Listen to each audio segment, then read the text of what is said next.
Assalamualaikum warahmatullahi wabarakatuh. Alhamdulillahirrabbilalamin. Wassalatu wassalamu ala asrofil anbiya wal mursalin Sayyidina Muhammad wa ala ali Sayyidina Muhammad. Amma ba'du. Kepada yang terhormat Ibu dosen kita, Bu Wilda Nurul Islam, selaku dosen mata kuliah filsafat, dan yang saya hormati kepada teman-teman sekalian, di mana kalian berada dan kapan Anda mendengarkan. Mudah-mudahan dalam kesempatan ini kita bisa berbagi ilmu, yakni terkait pemikiran-pemikiran Al-Farabi ini sendiri. Jadi Al-Farabi ini adalah salah satu tokoh yang revolusioner tentunya buat kalangan muslim sendiri. Tokoh-tokoh yang pemikirannya sangat merevolusi. Beliau mampu menyatukan antara pemikirannya Aristoteles dengan Plato. Nah, nanti bisa kita bahas bersama-sama. Dan harapan saya nanti teman-teman habis mendengarkan presentasi saya bisa menjadi bingung. Karena dengan kebingungan nanti kita bisa berpikir bagaimana semestinya dan bagaimana enaknya, seperti itu. Oke, lanjut saja.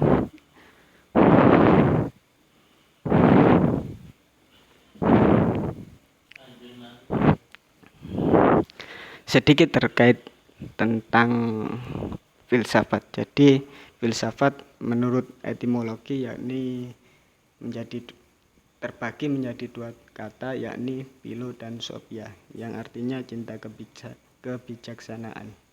Kalau saya dulu pernah diskusi bersama teman-teman, banyak sekali pemikiran-pemikiran teman-teman dan banyak sekali yang mengartikan bahwasanya filsafat ini adalah cinta kebingungan, dan ada yang mengatakan bahwasanya filsafat juga cinta kebenaran.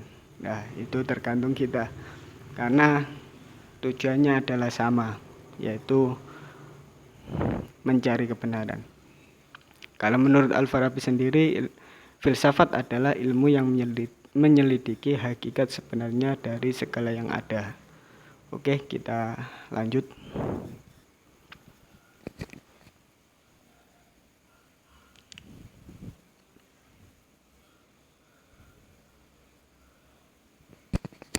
Yang pertama, jadi Al-Farabi merupakan seorang filsuf muslim yang istimewa. Jadi Al-Farabi dikenal karena kemampuannya di berbagai bidang, antara lain matematika, filsafat, pengobatan, ilmu alam, teologi, dan musik.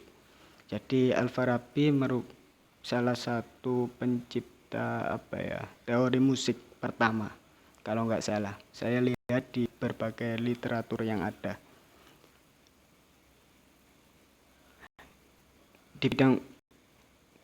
Di bidang filsafat juga tentunya, dan dia merupakan filsuf Islam pertama yang berhasil menyatukan serta menyelaraskan filsafat politik Yunani klasik dengan Islam, sehingga bisa dimengerti di dalam konteks agama Wahyu.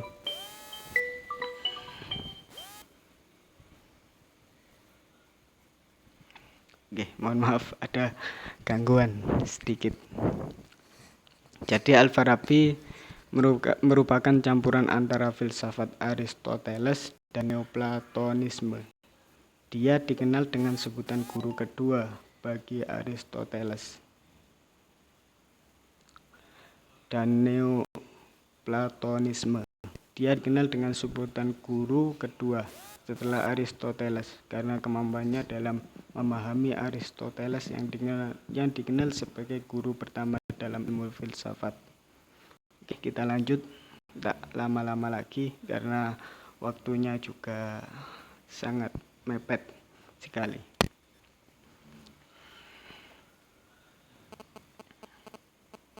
Sedikit singkat biografi Al-Farabi.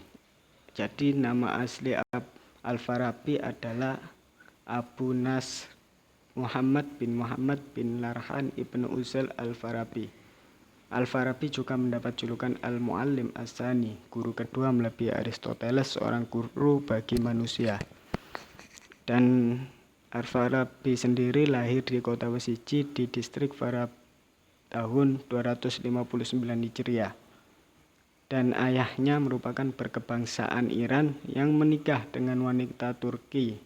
Kemudian ia menjadi perwira tentara Turki dan atas dasar itulah Al-Farabi dinasabkan sebagai orang Turki. Kita lanjut.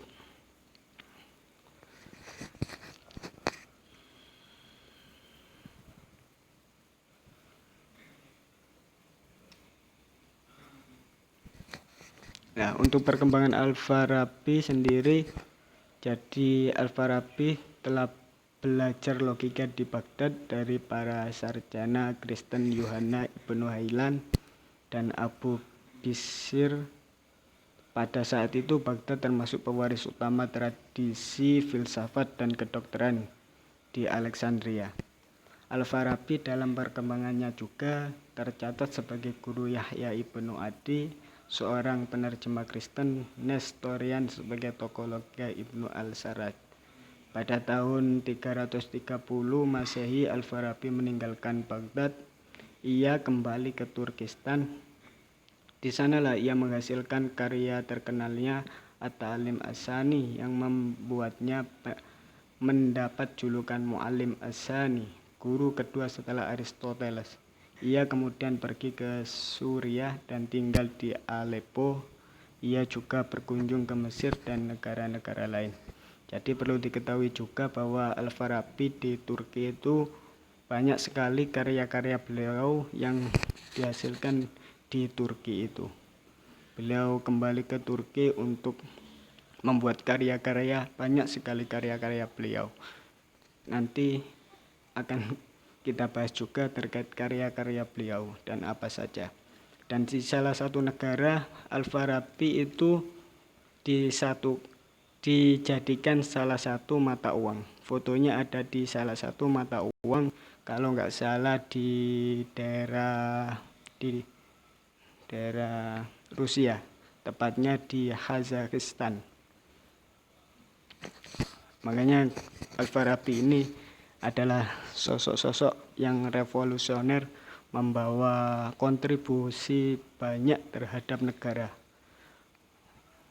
Kita lanjut. Nah, ini untuk karya-karya Al-Farabi itu sendiri. Yang pertama tentang bukunya yang pertama yaitu tentang memaparkan prinsip dasar musik, teori dan prakteknya. Yang kedua tentang akal. Yang ketiga statistik, ilmu dan intisari buku metafisika.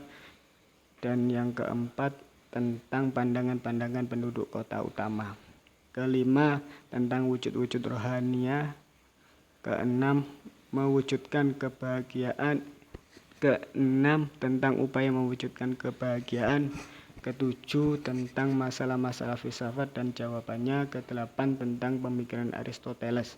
Kesembilan tentang persesuaian pendapat Plato dengan Aristoteles. Jadi Al-Farabi memperlihatkan dirinya sebagai muslim yang teguh memegang agama, penerus Plato dalam bidang etika dan politik, penerus Aristoteles dalam bidang logika dan fisika, dan sebagai pengikut Plotinus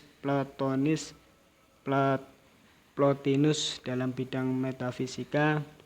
Dari berbagai sumber itu ia memperoleh prinsip-prinsip yang diyakini serasi sehingga ia dapat membangun satu sistem falsafah yang lengkap.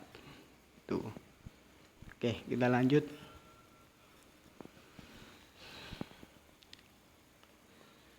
Nah, ini terkait konsep dasar pemikiran Al-Farabi. Sebenarnya banyak pemikiran Al-Farabi itu sendiri. Namun yang pada hari ini yang bisa saya rangkum cuma 4.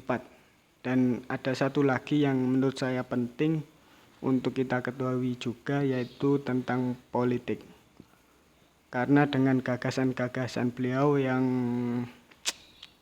membuat negara ini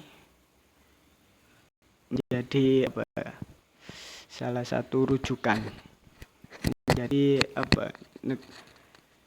Pemikiran beliau menjadi salah satu rujukan orang banyak, khususnya di kalangan Muslim. Kalau kita ketahui sekarang, yakni tentang pemikiran Karl Marx. Jadi salah satu pemikiran sosial. Sebelum adanya teori sosial yang dikemukakan oleh Karl Marx, Al-Farabi ini sudah membuat teori tersebut. Makanya saya yakin bahwasanya tokoh-tokoh Islam itu banyak sekali yang pemikiran-pemikirannya yang sangat menarik untuk kita ketahui. Yang pertama ini kita lanjut.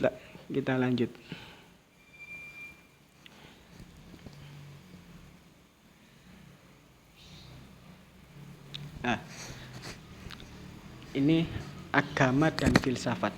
Jadi sebenarnya agama tidak bertentangan dengan filsafat karena merupakan bentuk analogis dari filsafat. Sebentar, karena ada sponsor. Ya, kita lanjut lagi. Jadi kalau menurut Al-Farabi sendiri,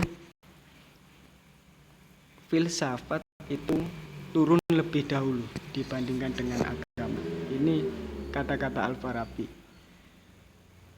Jadi gagasan-gagasan teoristis agama seperti ketuhanan akan ditemukan argumentasinya dalam filsafat, karena agama diturunkan tanpa melalui argumentasi.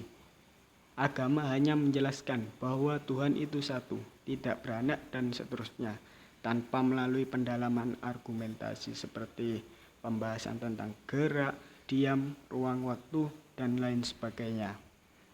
Kalau filsafat itu jelas ngomong argumentasi, karena secara bisa merasionalisasikan sesuatu itu yang bisa diterima oleh akal manusia. Makanya Al-Farabi mengatakan bahwasanya filsafat itu turunnya lebih dahulu daripada agama. Terus bahkan praktek-praktek amalia agama, capaian-capaian dapat dijumpai dalam filsafat moral, semuanya ternyata telah dikaji oleh para filsuf sebelum datangnya agama. Jadi zaman dahulu sebelum datangnya agama itu banyak sekali orang-orang filsuf yang sudah mengkaji terkait filsafat moral. Karena kalau kita ngomong agama, ini adalah moral. Kita ngomong sholat, kita ngomong zakat, puasa, dan haji. Itu endingnya adalah moral. Dan kalau Nabi sendiri mengatakan bahwa turunnya agama di dunia adalah tidak lain untuk menyempurnakan akhlak. Nah, dari situlah bisa kita tarik bahwasanya dalam filsafat moral itu sudah dibahas. Itu. Terus apa yang diterima Nabi melalui wahyu memiliki derajat kebenaran yang sama dengan temuan-temuan para filosof melalui penalaran dan renungan. Keduanya menerima pengetahuan dari Al-Aqi, Al-Fa'al yang merupakan pusat informasi para nabi, filosof maupun teosof. Dalam sejarah kemunculannya, filsafat mendahului kemunculan agama. Primitif, beradab, beragama, beretorika, jadalia atau polemik, burhan, demonstratif, namun capaian-capaian filsafat tidak dapat ditransformasikan ke publik secara langsung karena sifatnya sangat elit. Diperlukan suatu institusi yang mampu berbicara dan dipahami oleh publik. Misalnya melalui mekanisme ancaman, tarhib, atau siksaan tahdib. Intinya institusi ini harus berbicara atas nama Tuhan atau hal-hal yang transenden. Disinilah agama berperan. Jadi dalam sejarah kemunculan filsafat itu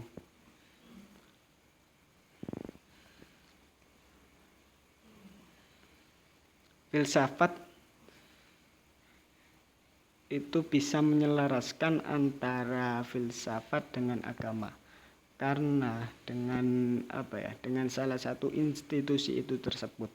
Contoh semisal ketika kita filsafat ini jarang sekali diterima oleh kalangan orang banyak. Karena dengan pemikiran yang sangat sangat ruwet dan sangat membingungkan, ini tentunya sangat banyak yang belum menerima filsafat ini. Makanya perlu diselaraskan dengan salah satu institusi, yakni dengan agama.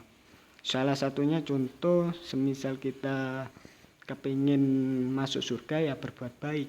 Kalau kita ingin masuk neraka ya berbuatlah yang tidak baik. Nah, salah satu analogi seperti inilah yang dibutuhkan dalam filsafat untuk suatu institusi tersebut. Dan contoh berlakulah adil dalam filsafat adalah karena adil itu baik jika ditinjau dari akal, sedangkan dalam agama karena perintah dari Tuhan. Kita next.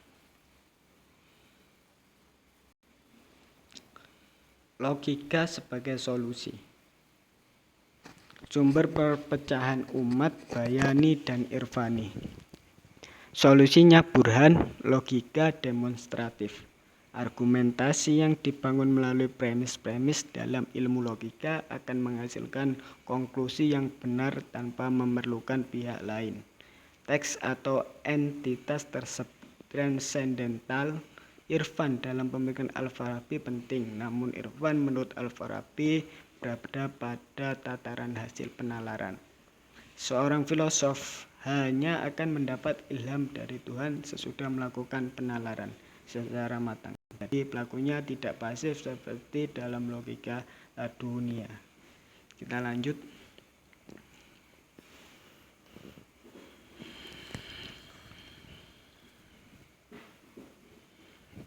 Ini ada kualifikasi ilmu logika dan bahasa.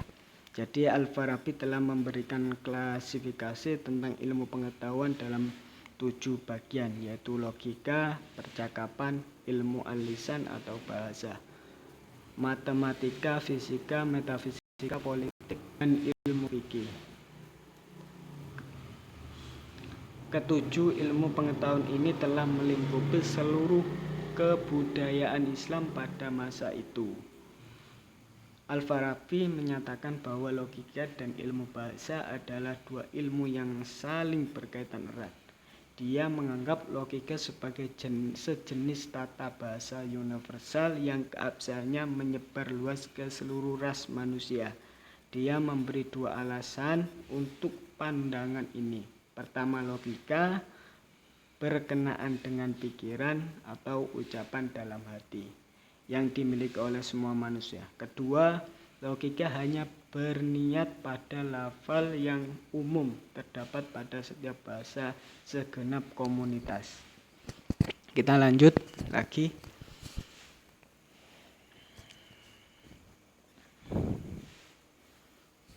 Nah, kita mulai masuk ke metafisika. Jadi menurut saya metafisika ini banyak sekali yang diperdebatkan oleh para orang-orang filosof. Itu sejak dulu memang metafisika ini paling kalau menurut seorang filosof itu sangat menarik. Karena ketika kita ngomong kebenaran yang seperti apa kan seperti itu.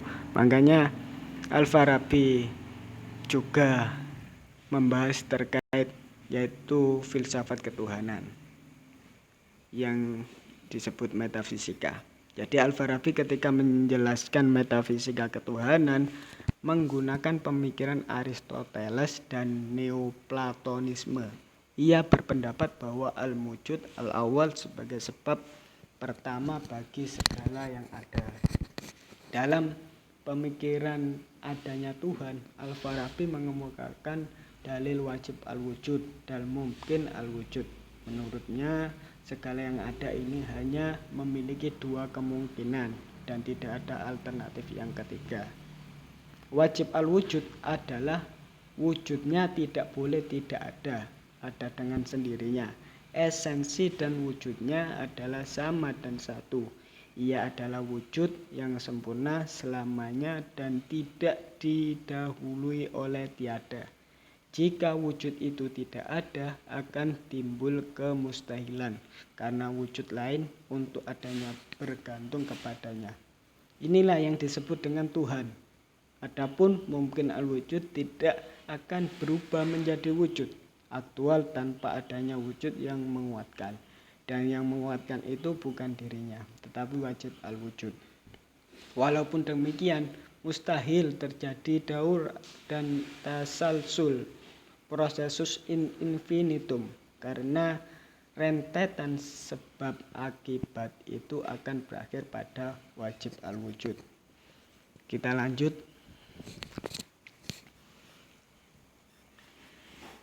Materi yang selanjutnya yaitu teori emanasi. Teori emanasi berasal dari Plotinus. Apabila terdapat satu zat yang kedua sesudah zat yang pertama, maka zat yang kedua ini adalah sinar yang keluar dari yang pertama. Terus dia yang esa adalah diam, sebagaimana keluarnya sinar yang berkilau dari matahari, sedangkan matahari ini diam. Selama yang pertama ini ada, maka semua makhluk terjadi dari zat-zatnya. Timbullah suatu hakikat yang bertolak keluar. Hakikat ini sama seperti form surat sesuatu, di mana sesuatu itu keluar darinya. Terus kita lanjut. Untuk rasionalisasi emanasi, mulai masuk di materi ini. Jadi manusia itu harus menemukan salah satu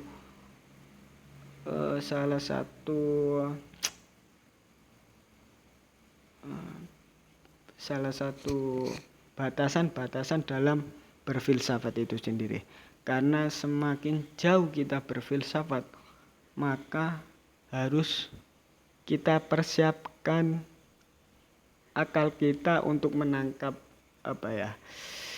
teori-teori tersebut. Karena dengan pembahasan yang semakin mendalam, maka diperlukan juga dengan ingatan yang kuat dan rasionalisasi yang kuat juga, pemikiran yang kuat juga. Dan nanti habis ini mungkin saya bisa mengatakan bahwasanya otak kita sudah mulai melemah, termasuk saya sendiri, karena mungkin sudah mulai tidak masuk akal dengan penjelasan beliau, karena dibutuhkan betul otak yang segar dan otak yang matang untuk mengkaji isi tersebut. Jadi Al-Farabi ini mencoba menjelaskan bagaimana yang banyak bisa timbul dari yang satu. Tuhan bersifat maha satu, tidak berubah, jauh dari materi, jauh dari arti banyak, maha sempurna dan tidak berhajat apapun. Kalau demikian hakikat Tuhan, bagaimana terjadi alam materi yang banyak ini dari yang maha satu? Menurut Al-Farabi, dalam ini menjadi dengan cara emanasi. Persoalan di atas adalah sebuah rasa penasaran dari Al-Farabi, karena ia menemui kesulitan dalam menjelaskan bagaimana terjadinya banyak alam yang bersifat materi. Dari yang Maha Esa, Allah jauh dari arti materi dan maha sempurna. Jadi filsuf-filsuf dulu mengatakan Tuhan itu tercampur dari salah satu materi, terjadi salah satu zat. Dan disinilah Al-Farabi mulai mengupas terkait teori emanasi ini, yaitu ketuhanan. Dalam filsafat Yunani, Tuhan bukanlah pencipta alam, melainkan penggerak pertama, Premkaos. Ini telah dikemukakan oleh Aristoteles. Di dalam doktrin ortodoks Islam al-mutakallim, Allah adalah pencipta, Sani agen, yang menciptakan dari tiada menjadi ada. Al-Farabi dan para filosof muslim lainnya mencoba untuk mengislamkan doktrin ini. Maka mereka mencoba untuk melihat doktrin neoplatonis monistik tentang emanasi. Dengan demikian Tuhan yang dianggap penggerak Aristoteles menjadi Allah pencipta, yang menciptakan sesuatu dari bahan yang sudah ada secara pancaran. Dalam arti Allah menciptakan alam semenjak azali. Matahari dan alam berasal dari potensi ada yang kodim, sedangkan susunan materi yang menjadi alam adalah baru. Sebab itu menurut filsuf muslim, kun jadilah, bukan adalah. Allah yang termaktub dalam Al-Quran ditujukan kepada sa'i, sesuatu, bukan pada la sa'i, nihil. Oke, kita lanjut. Nah, dari sinilah saya rasa otak-otak kita akan semakin melemah, karena dengan penjelasan yang sangat menurut saya sangat membingungkan, tapi nggak apa-apa lah. Ini merupakan cara kita untuk berfilsafat. Orang kalau nggak berfilsafat, orang kalau nggak bingung, ya nggak berfilsafat. Makanya dengan teori-teori kebingungan ini, kita bisa berpikir.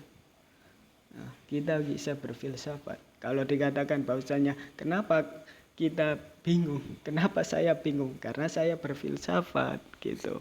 Makanya habis ini mungkin bisa kita diskusikan lebih lanjut lagi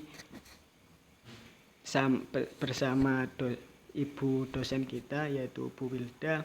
Mungkin yang lebih pengetahuannya yang lebih luas, mungkin nanti mungkin bisa membantu untuk menjelaskan hierarki emanasi ini, karena saya sendiri juga bingung ini.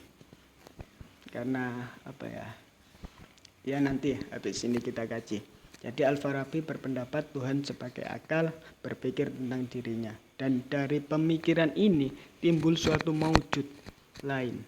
Tuhan merupakan wujud pertama, al-maujud al-awwal, dan dengan pemikirannya itu timbul wujud kedua, al-wujud al-sani, yang juga mempunyai substansi.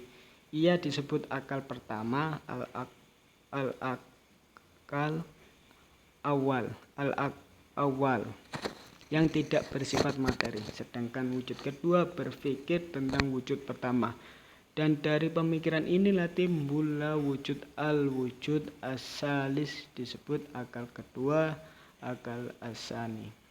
Jadi kalau di teori ini hierarki emanasi, bahwasanya Tuhan ini adalah akal yang pertama menciptakan akal yang sampai ke 10 ini. Begitu. Jadi untuk wujud akal pertama itu tentang dirinya hingga timbullah langit pertama, al-asmaul awal, yang dinamakan langit pertama.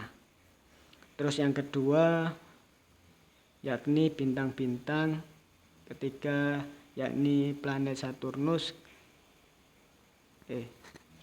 Yang pertama Jadi wujud yang kedua atau akal pertama itu juga berpikir tentang dirinya hingga timbullah langit pertama, al-asmaul awal. Dan yang ketiga, akal kedua menimbulkan wujud akal ketiga, yakni bintang-bintang. Terus keempat yakni planet Saturnus, kelima yakni planet Jupiter, keenam yakni planet Mars, ketujuh yakni matahari, ke-8 yakni planet Venus, ke-9 yakni planet Merkurius, ke-10 yakni bulan. Nah, pada pemikiran wujud ke-11 atau akal ke-10 berhentilah terjadinya atau timbullah akal-akal. Tetapi dari akal ke-10 muncullah bumi serta roh dan materi yang menjadi dasar dari keempat unsur, yaitu api, udara, air, dan tanah. Seperti itu, sahabat-sahabatku. saudara-saudara sekalian. Oke, jadi menurut saya untuk teori hierarki emanasi itu sendiri nanti ya mungkin kita bahas lebih mendalam, karena khawatir nanti malah menimbulkan suatu kebingungan yang ada, atau nanti bisa dijelaskan langsung oleh Bu dosen kita. Kita lanjut saja.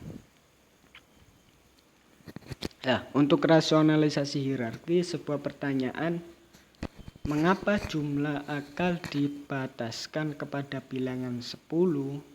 Nah, dari hal ini disesuaikan dengan bilangan bintang yang berjumlah 9. Selain itu, di tiap akal diperlukan suatu planet pula, kecuali akal pertama yang tidak disertakan sesuatu planet ketika keluar dari Tuhan. Tetapi mengapa jumlah bintang tersebut ada 9? Karena jumlah benda-benda angkasa menurut Aristoteles ada 7. Kemudian Al-Farabi menambahkan 2 lagi, yaitu benda langit yang terjauh dan bintang-bintang tetap. Ia menyatakan bahwa jumlah akal ada 10, 9 diantaranya untuk mengurus benda-benda langit yang 9, sedangkan akal 10 yaitu akal bulan yang mengawasi dan mengurusi kehidupan di bumi. Akal itu saling berurutan, maka pada Tuhan, yaitu wujud pertama yang hanya terdapat pada satu objek pemikiran, yaitu zat-zatnya saja, tapi pada akal-akal tersebut terdapat 2 objek pemikiran, yaitu Tuhan dan diri akal itu sendiri. Pemikiran akal pertama dalam kedudukannya sebagai wajibul wujud karena Tuhan, dan sebagai wujud yang pengetahuan Tuhan, keluarlah akal kedua, dan seterusnya sampai dengan alam seisinya. Lanjut.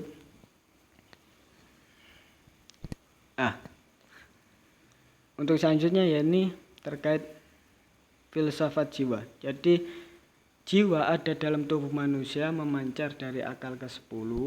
Dari akal ke-10 ini pula lah memancar bumi, roh, api, udara, dan tanah.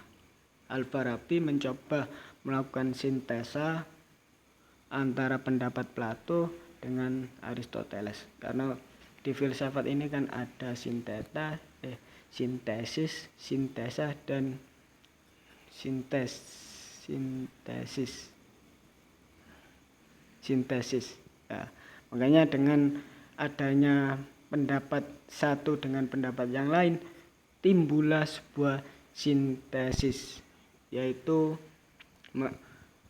kalau menurut Plato, jiwa itu ia sesuatu yang berbeda dengan tubuh, ia adalah substansi rohani, sedangkan menurut Aristoteles jiwa adalah bentuk form tubuh. Dalam hal ini, Farabi mencoba mencari jalan kompromis, mencari jalan tengah antara kedua pendapat yang berbeda di atas tersebut. Jadi menurut Al-Farabi, menurut dia jiwa itu berupa substansi dalam dirinya dan bentuk dalam hubungannya dengan tubuh. Itu menurut Al-Farabi. Untuk menyatukan pendapat antara pendapatnya Plato dengan pendapatnya Aristoteles. Kita lanjut. Ini ada macam-macam jiwa, macam-macam daya gerak. Yang pertama, untuk daya gerak seperti gerak untuk makan, gerak untuk memelihara sesuatu, dan gerak untuk berkembang biak. Daya yang kedua yakni daya mengetahui, seperti mengetahui dalam merasa dan mengetahui dalam berimajinasi.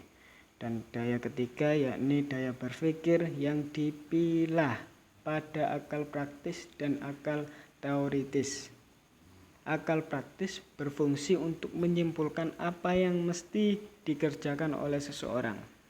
Akal teoritis berfungsi untuk membantu dalam menyempurnakan jiwa Akal potensial atau akal fisik, material. Akal ini dapat menangkap bentuk-bentuk dari barang-barang yang dapat ditangkap dengan panca indera. Terus akal aktual, akal biasa habitual. Akal ini dapat menangkap makna-makna dan konsep-konsep belaka. Akal mustafad, akal yang diperoleh acquired. Akal ini mampu mengadakan komunikasi dengan akal faal. Lanjut.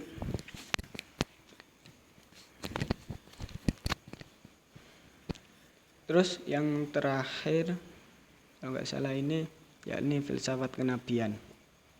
Kalau dilihat dari segi kejiwaan, Nabi mempunyai potensi untuk berhubungan dengan akal faal, baik kondisi dalam keadaan terjaga maupun tertidur. Inilah sebuah potensi para nabi yang tidak dimiliki oleh manusia lainnya. Jadi bedanya apa dengan manusia biasa dengan nabi? Kalau manusia itu dapat informasi secara langsung dari malaikat Jibril, sedangkan kalau manusia itu harus melakukan analisis tersebut, melakukan seperti kajian dan lainnya. Dan sebagian manusia yang mempunyai jiwa kuat tetapi bukan para nabi, maka mereka tidak bisa berhubungan dengan akal faal. Tetapi terkadang mereka mengalaminya ketika tidur tanpa disadari. Mereka ini disebut para aulia. Ada lagi lebih ke bawah, yakni manusia yang awam. Jiwanya sangat lemah sekali sehingga tidak bisa berhubungan dengan akal faal, baik waktu tidur atau terbangun. Menurutnya, nabi dan filosof adalah dua sosok pribadi yang soleh, kalau kata Al-Farabi. Jadi seorang filsuf itu bisa dikatakan derajatnya sama dengan nabi.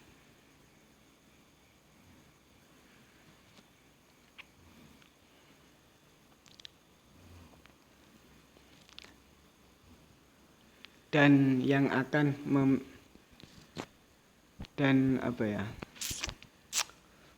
pribadi yang mempunyai pribadi yang soleh, yang akan memimpin sebuah kehidupan masyarakat di sebuah negeri, karena keduanya dapat berhubungan dengan akal faal yang menjadi sumber syariat dan aturan yang diperlukan bagi kehidupan negeri. Perbedaan antara nabi dengan filosof adalah jikalau nabi meraih hubungan dengan akal faal melalui imajinasinya, sedangkan filosof melalui studi analisis. Dari inilah akal faal, yang disebut akal faal ini melalui imajinasi yang informasinya turun langsung kepada malaikat, dan malaikat disampaikan langsung oleh para nabi. Sedangkan kalau melalui filosof ini melalui jalur studi analisis. Bisa kita bayangkan bahwasanya seorang filosof dulu itu luar biasa sekali. Dia mampu menganalisis keadaan sekitar, baik keadaan sekitar maupun dan lain-lainnya, banyak sekali. Makanya kalau kita jadi seorang filosof, ya kita seharusnya bisa menganalisis kondisi kita pada saat ini, dan untuk memimpin suatu masyarakat di kalangan luas khususnya. Jadi kalau Al-Farabi ini sedikit terkait mengarah kepada negara, ya, politik. Jadi Al-Farabi ini mempunyai teori bahwasannya pemimpin itu tidak harus terjun langsung, karena yang dibutuhkan adalah otaknya. Bukan kita harus terjun secara langsung ke masyarakat, tetapi bagaimana otak para pemimpin-pemimpin kita tersebut. Ketika otak kita sudah bisa membuat suatu sistem yang baik, otomatis sistem-sistem tersebut akan terbentuk menjadi yang baik. Ya, mungkin sedikit analogi dari saya itu. Terus selanjutnya, untuk kesimpulan dari pembahasan tersebut bisa kita tarik kesimpulannya bahwa filosof Al-Farabi adalah membawa tonggak-tonggak filsafat Islam yang kemudian diikuti oleh para filosof setelahnya. Dari karya-karya mereka lah sehingga membuat dunia tercerahkan dalam bidang keilmuan, seperti filsafat emanasi dan jiwa yang telah kita sebutkan dalam pembahasan tersebut. Al-Farabi menjadi ujung tombak bagi generasi Islam setelahnya. Dari mereka lah generasi Islam belajar banyak hal tentang filsafat Islam. Sekalipun masih banyak yang diperdebatkan oleh para ulama, khususnya dari kalangan kita sendiri dan generasi Islam tentang isi pikiran-pikiran filosof tersebut. Tetapi pada dasarnya mereka lah yang telah banyak memberikan kontribusi yang terbaik lewat keilmuannya pada Islam khususnya dan dunia luar pada umumnya. Ini untuk kesimpulan ya. Kita lanjut.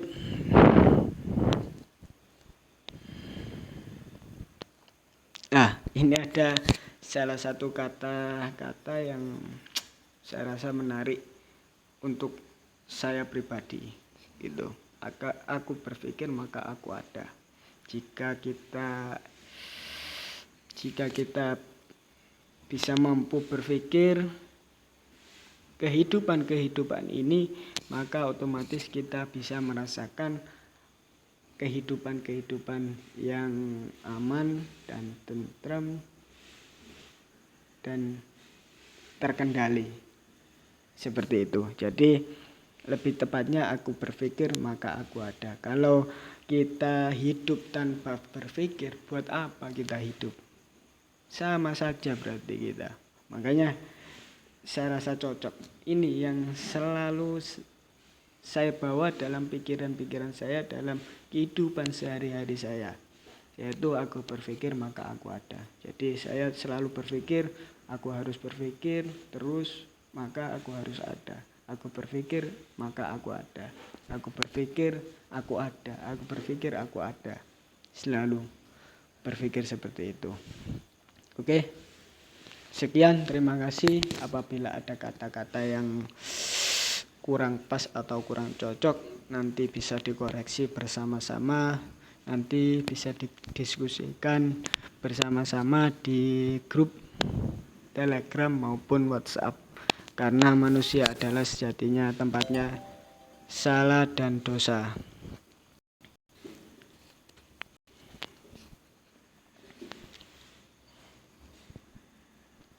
Harapan saya untuk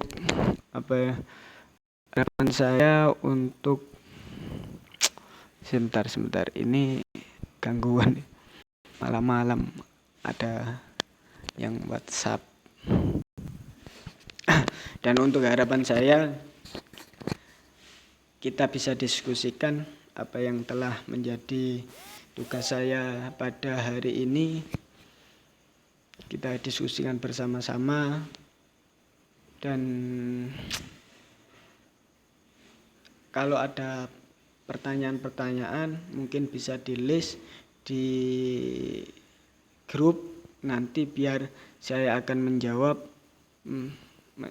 pertanyaan-pertanyaan teman-teman sekalian. Apabila saya tidak bisa menjawab, nanti saya bisa diskusikan bersama-sama juga. Seperti itu teman-temanku sekalian, yang dimana Anda berada dan kapan Anda mendengarkan. Dan cukup sekian dari saya. Wallahul muwaffiq ila aqwamit thoriq. Wassalamualaikum warahmatullahi